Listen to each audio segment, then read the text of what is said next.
Hello. Last video में हमने देखा था सिग्निफिकेंस ऑफ सिंबल्स के बारे में और कुछ वैलेंसीज और आयंस एंड रेडिकल्स के बारे में देखा था, जहाँ पे हमने एसिडिक एंड बेसिक रेडिकल के बारे में थोड़ा थोड़ा जाना था कि अगर कोई चीज़ पॉजिटिव चार्ज अगर है, पॉजिटिव चार्ज स्पेसिस है, उन्हीं को हम क्या कहते हैं, बेसिक रेडिकल या फिर कैटायंस कहते हैं। और जो नेगेटिव रहते हैं उनको हम नेगेटिवली चार्ज एनायंस या फिर एसिड रेडिकल्स कहते हैं। तो पॉजिटिव, बेसिक एंड नेगेटिव आता है एसिड्स के लिए। ठीक है, इस वीडियो में हम अपने सीरीज को आगे कंटिन्यू करते हैं। चलो स्टार्ट करते हैं।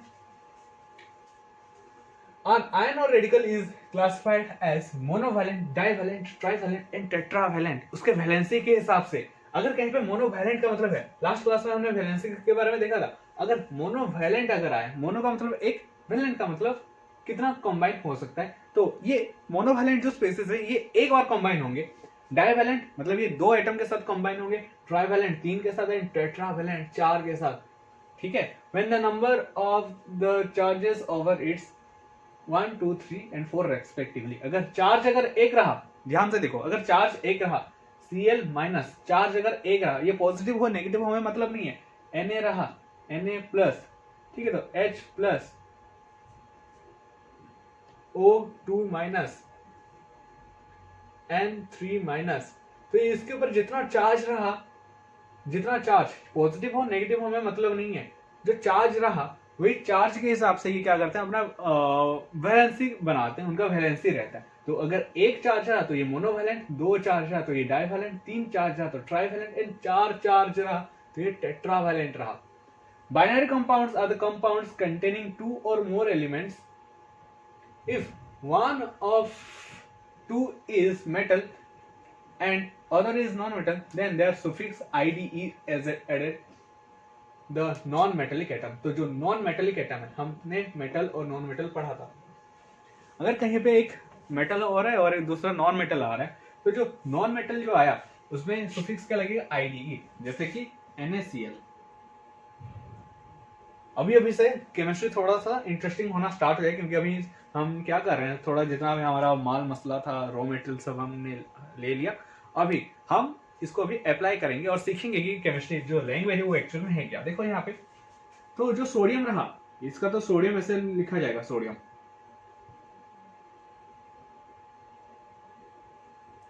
अब ये रहा non metal, chlorine non metal है। अब क्लोरीन में क्या लगेगा, IDE लगा, लास्ट में IDE। वही चीज यहाँ पे लिखा गया। जो सुफिक्स है, प्रीफिक्स और सुफिक्स दो टर्म रहते हैं। अगर कोई भी वर्ड में अगर कोई चीज आगे लग रहा है तो इसको हम क्या कहते हैं, प्रीफिक्स कहते हैं, और कोई चीज अगर बाद में लग रहा है तो सुफिक्स कहते हैं। जैसे कि यूज, अगर मैं बोल रहा हूं यूजफुल अगर हो गया तो ये क्या हो गया, सुफिक्स, क्योंकि बाद में लग रहा है। लेकिन अगर यहाँ पे लिख दिया मोर यूजफुल, तो हालांकि एक टर्म में ये अलग अलग हो जा रहा है, समझ जाओ। अगर आगे कुछ लग रहा है तो ये सुफिक्स है ना। प्रॉपर इम्प्रॉपर जो यहाँ पे इम है, ये क्या है, प्रीफिक्स है। तो उसी हिसाब से कुछ चीज आगे लग सकता है और कुछ चीज पीछे लग सकता है। तो जो नॉन मेटल्स है उसमें क्या लगता है, IDE लगता है। ध्यान से, ये किसके लिए अप्लाइड है, एटम्स के लिए। अगर कोई भी नॉन मेटेलिक एटम्स रहा तो इसमें क्या लगता है, IDE लगता है। ठीक है, आई। इसी हिसाब से MgCl2, Na2O, चलो नाम देखते हैं, MgO, then AlCl3, Al2O3। Numbers को भी भूल जाओ, ठीक है, जो बताया गया उसको देखो। सोडियम नाम वैसा का वैसा ही रहेगा, लेकिन इसका नाम क्या होगा, ऑक्साइड। तो इसका नाम क्या हो गया, सोडियम ऑक्साइड।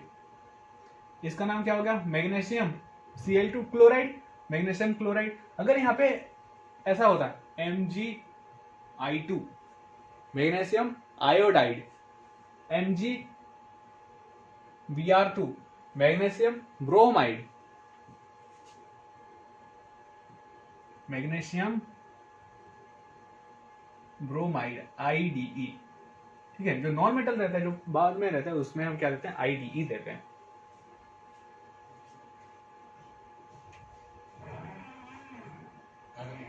ठीक है, यहाँ पे magnesium oxide, aluminium chloride IDE, और ये क्या हो गया मैग्नीशियम ऑक्साइड। ठीक है, तो नाम देना आ गया। अगर कुछ ऐसे कंपाउंड्स अगर रहे तो उनका नाम हो जाएगा। रेडिकल्स हैं, पॉजिटिव रेडिकल है ना, यहाँ पे सभी सभी पॉजिटिव है, सभी मेटल्स ही हैं। और यहाँ पे कैटायन और उनके बेसिक रेडिकल कितने क्या है, जैसे कि सोडियम रहा पॉजिटिव, एक रहा पॉजिटिव चार्ज, पोटेशियम का भी पॉजिटिव एक, लिथियम का भी एक पॉजिटिव। ठीक है, ये सब क्या है मोनो वैलेंट है, और ये मोनो एटॉमिक है, एक एक एटम है। देखो यहाँ पे एक सोडियम एटम है, एक पोटेशियम एटम है, एक लिथियम एटम है, चार्ज एक ही है, मोनो वैलेंट है। एक बार ये किसी एक के साथ ही कंबाइन करेंगे, एक बॉन्ड बनाएंगे, और ये कैसे है एक ही एटम है। लेकिन एमोनियम, इसको याद रखो, NH4 को। ठीक है, देखो कहीं पे NH3 रहा, जैसे कि H2O पानी होता है, क्या होता है H2O वाटर होता है, पानी होता है। इस हिसाब से NH3 इसका नाम क्या है एमोनिया।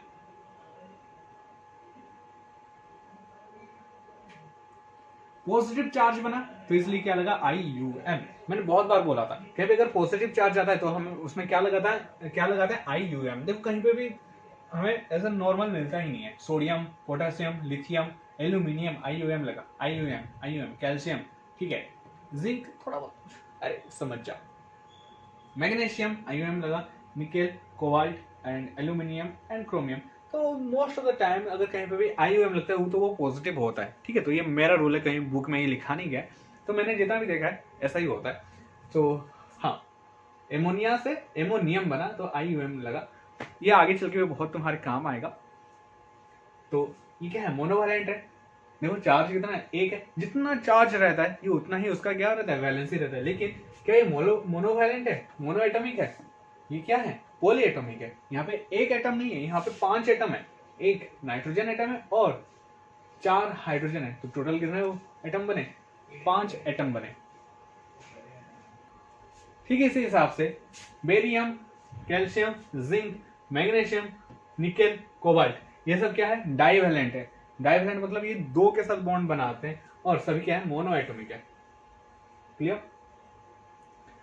ठीक है, एंड एल्यूमिनियम एंड क्रोमियम तो ट्राई एटॉमिक है, और ये सभी सॉरी ट्राइवैलेंट है, और ये मोनो एटॉमिक है, मतलब एक एक एटम है, लेकिन ये तीन के साथ ये बनाते हैं, क्या कहते हैं कि बॉन्ड बनाते हैं। अब याद किसको किसको रखना है अभी के लिए, वाह टिल जब तक ये चल रहा है, क्या कहते हैं कि सीरीज जब तक चल रहा है तब तक याद रखो। उसके बाद तुम भूल भी जाओ, मुझे कुछ मतलब नहीं है, क्योंकि उसके बाद याद ही रह जाएगा। अभी के लिए कुछ दिनों के लिए बस इसको याद रखो। सोडियम का जो चार्ज है +1, पोटेशियम का +1, निकेल को याद नहीं रखना, एमोनियम का याद रखो, कैल्शियम का याद रखो, मैग्नीशियम का याद रखो, एंड एल्यूमिनियम का याद रखो। ठीक है, जितना लिखा गया बस उतना का याद रखो, बाकी सब तुम्हें याद हो जाएगा। जैसा जैसा हम पीरियोडिक टेबल पढ़ेंगे सब कुछ याद हो जाएगा। अब इसमें कुछ है हमारे नेगेटिव रेडिकल्स या फिर एनायन और एसिडिक रेडिकल्स हैं, उनके बारे में देखते हैं। सबसे पहले H-।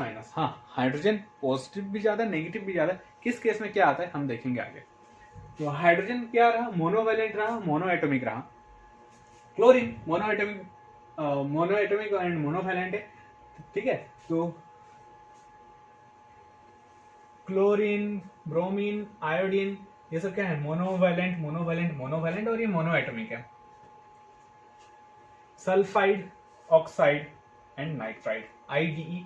ठीक है, देखो यहाँ पे ब्रोमाइड भी लिखा गया IDE। कहीं पे अगर नेगेटिव चार्ज अगर आ जाता है तो ये IDE आता है यहाँ पे सुफिक्स। तो हाँ, हाइड्राइड, क्लोराइड, ब्रोमाइड, आयोडाइड, उनके नाम में IDE लग रहा है। तो ये सब क्या है डाइवैलेंट है, एंड ये ट्राइवैलेंट आ गया, ये सब मोनो एटॉमिक है अभी तक। देन हाइड्रोक्साइड ये मोनोवैलेंट है, और ये क्या है डाई एटॉमिक है। ठीक है, एक ऑक्सीजन और एक हाइड्रोजन है। अब ये क्या कितना है, ये 4 एटम्स है यहाँ पे। नाइट्रेट ध्यान से, ये है नाइट्राइड IDE, और ये क्या है नाइट्रेट ATE लगा। देन सल्फेट रहा एंड फॉस्फेट रहा। तो ये सब चीजें देख सकते हो।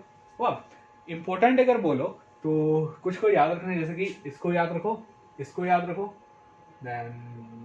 इसको याद रखना है, इसको और इसको, या जितने टिक दिया गया राइट दिया गया उसको याद रखना है, या फिर चलो इसको भी याद रखो, कभी कभी ये नाम आ जाता है। हालांकि ये सबका सेम ही है, इंपॉर्टेंट है ये वाले,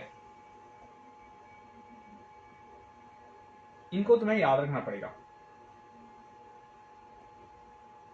क्लियर है?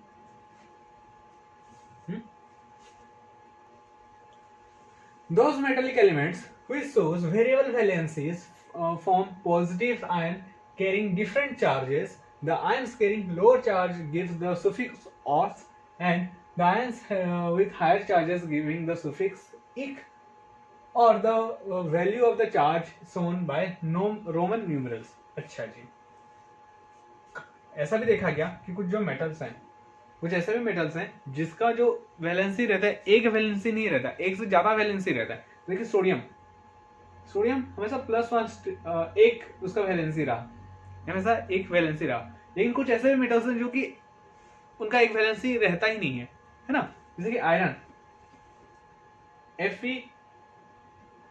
FeCl2 भी है, FeCl3 भी देखा गया। मतलब एक आयरन 2 क्लोरीन के साथ जुड़ा हुआ है तो इसका वैलेंसी कितना रहा? 2 रहा, और इसका वैलेंसी कभी कभी 3 भी रह गया।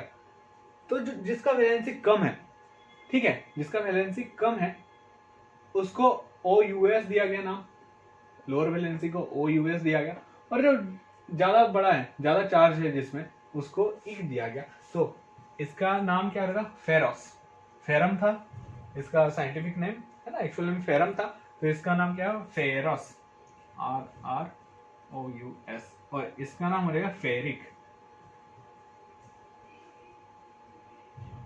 तो यही है ऑस एंड इक। क्लियर? एंड क्लोरीन के लिए क्या होगा? क्लोराइड, तो ये फेरस क्लोराइड होगा इसका नाम, और ये फेरिक क्लोराइड। ठीक है, तो गूगल में सर्च करके देख सकते हो, फेरस क्लोराइड, फेरिक क्लोराइड, ये सब चीजें ऐसे एग्जिस्ट करते हैं। ठीक है, अगर फिर भी नाम में कभी कभी कंफ्यूजन आ जाता है ना, कि हायर चार्जेस पे क्या लगेगा? इक लगेगा, लोअर चार्जेस पे ऑस लगेगा, थोड़ा सा कॉम्प्लिकेटेड हो जाता है, कभी कभी याद नहीं रहता है। तो इसका और एक सोल्यूशन क्या था? जो चार्ज है उसको रिप्रेजेंट करते हैं रोमन न्यूमरल्स में। तो यहाँ पे जो उसका वैलेंसी है, तो इसका नाम बस ऐसे लिख देना, आयरन लिख देना, जो उसका नाम रहता है वैसे लिख देना, ब्रैकेट पे रोमन न्यूमरल्स से लिखा जाता है। ये 2 है ना, सॉरी,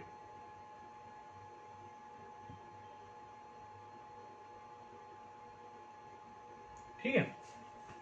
या तो फेरोस, फेरिक, ये सब टर्म यूज कर सकते हो, या फिर सिंपल मेटल का नाम लिख के रोमन न्यूमरल्स में उसके चार्ज को यहाँ पे बता सकते हो। ठीक है, तो दोनों टाइप के नोटेशंस को हम केमिस्ट्री में यूज करते हैं। अच्छा जी, जैसे कि यहाँ पे कुछ लिखा गया है, देखो, कॉपर। ठीक है, तो कॉपर का 2 चार्जेस हमें मिल सकता है, +1 और +2। अगर +1 रहा, देखो चार्जेस का कम है तो ऑस लगा, ज्यादा है तो इक लगा। या फिर इसको और कैसे रिप्रेजेंट कर सकते हैं? Copper 1 and copper 2। आयरन का भी 2 रहा, फेरस एंड फेरिक, आयरन 2 और आयरन 3। लेड का 2 रहा, 2 एंड 4, तो प्लम्बस या फिर प्लम्बिक। ठीक है, या फिर लेड 2 बोलो या फिर लेड 4 बोलो, जो भी इसका नाम है। प्लम्बम इसका क्या है? जो लैटिन नेम है उसी के ही दिया गया। देन टीन का स्टेनम है, स्टेनस या फिर स्टेनिक, स्टेनम 2 या फिर स्टेनम 4। देन मर्क्यूरी का Hg+2, Hg+3, मर्क्यूरस या फिर मर्क्यूरिक। ठीक है, मर्क्यूरी 1 या फिर मर्क्यूरी 2, यहाँ पे ऐसा नाम दिया गया। और या हाइड्रोजिनस या फिर हाइड्रोजेनिक भी, जो इसका हाइड्रोजिनम जो इसका एक्चुअल नाम है, उसी से भी तुम ऑस इक लगा सकते हो, कोई ऐसा मसला नहीं है। ठीक है, चलो जी, क्या ये चीज़ें समझ में आ रहा है? अभी के लिए जितना भी चीज़ें थोड़ा सा सब याद रखने वाला है। पढ़ाई पे कुछ चीज़ों को हमें याद रखना पड़ता है। ठीक है, ऐसा नहीं कि पढ़ते जाओ और कुछ भी याद मत रखो, हाँ, याद रखना पड़ता है। देन आया क्या? Acids, base and salts. देखते हैं ये क्या है, कुछ टर्म्स है, पता होना चाहिए। Acids, the compounds which capable to give H+ ion in aqueous medium. बहुत इंपॉर्टेंट बात लिखा गया। अगर कहीं पे कोई सब्सटेंस H+ आयन दे रहा है, हाइड्रोजन आयन अगर कहीं पे मिल रहा है इन एक्वस मीडियम, पानी में ही मिलेगा। एक्वस का मतलब पानी, एक्वा पानी है, तो एक्वस मीडियम में अगर कोई सब्सटेंस अगर H+ निकाल रहा है, उसी को हम क्या कहेंगे? एसिड कहेंगे। जैसे कि एग्जांपल देखो HCl का, वाह, अगर हम पानी अगर डाल दें यहाँ पे तो ये H प्लस और Cl माइनस पे कन्वर्ट हो सकता है, तो इसलिए HCl क्या है, एक एसिड है। ठीक है, तो HI हो सकता है, HBr हो सकता है, तो ये सब क्या है, हमारे एसिड्स हैं।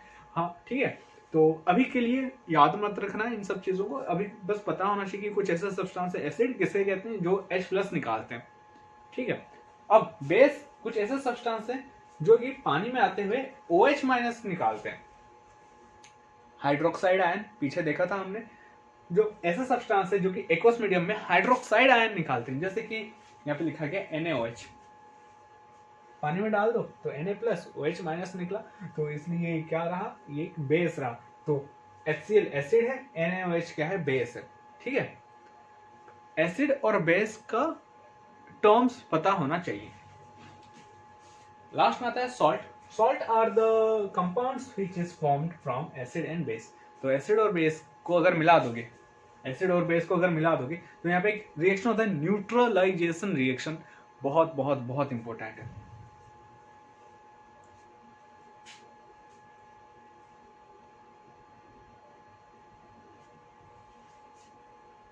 न्यूट्रलाइजेशन नाम से ही पता चल रहा है। देखो मैंने बताया था कहीं पे TiON आता है तो ये प्रोसेस होता है, तो एक ऐसा प्रोसेस है ना, एक ऐसा प्रोसेस है, कैसा प्रोसेस, न्यूट्रलाइज होने का प्रोसेस है। तो एक एसिड न्यूट्रल हो जाता है, बेस न्यूट्रल हो जाता है, तो एसिड और बेस मिलके न्यूट्रल हो जाते हैं, तो इसलिए ये प्रोसेस का नाम क्या रहा, न्यूट्रलाइजेशन प्रोसेस रहा। तो न्यूट्रलाइजेशन में क्या होता है, सॉल्ट्स फॉर्म होते हैं। जैसे कि अगर ये दो एसिड और बेस को अगर मैं मिला दूं तो हमारा क्या फॉर्म हो गया, NaCl प्लस वाटर फॉर्म हुआ। NaCl जो कि हमारा खाने वाला नमक है, ये ऐसा फॉर्म होता है। ठीक है, an amphiprotic substance can either donate a proton and accept a proton। तो कुछ ऐसे भी सब्सटेंस है वो क्या है, एम्फीप्रोटिक है।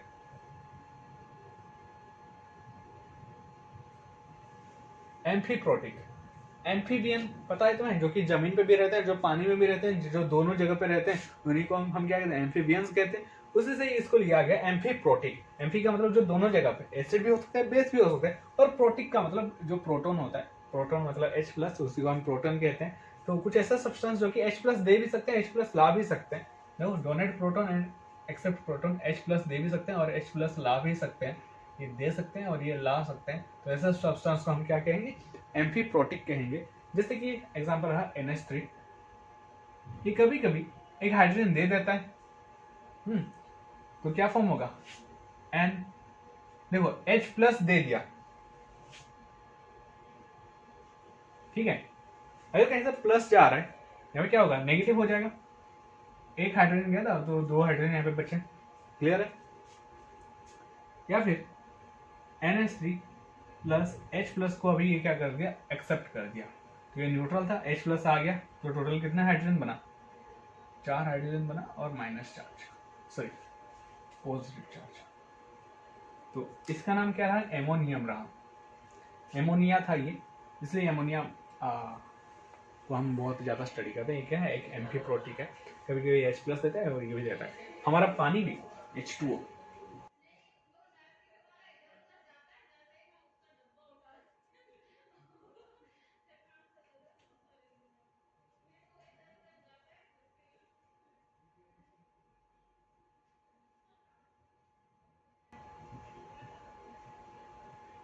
ठीक है। ये सबको इतना याद मत रखो ये सब रिएक्शंस को, बस देखो। तो जो पानी है ये भी क्या है, एक एम्फीप्रोटिक है, बस देखो सुनो और जाने दो, क्योंकि इतना ये कभी एग्जाम में भी नहीं आएगा। बस मैं तुम्हारे जीके के लिए थोड़ा सा एडवांस पढ़ाना है बोल के मैं ये सब पढ़ा रहा हूँ तुम्हें, और या इतने में ही रखते हैं, ज़्यादा और एडवांस जाते भी नहीं है। तो इस वीडियो में इतना ही देखते हैं, मिलते हैं नेक्स्ट वीडियो पे कुछ और इस तरह से वीडियोस के लिए, कुछ और इस तरह से नॉलेज के लिए, या फिर इस तरह के स्टडी के लिए। ठीक है, मिलते हैं नेक्स्ट वीडियो पे, बाय।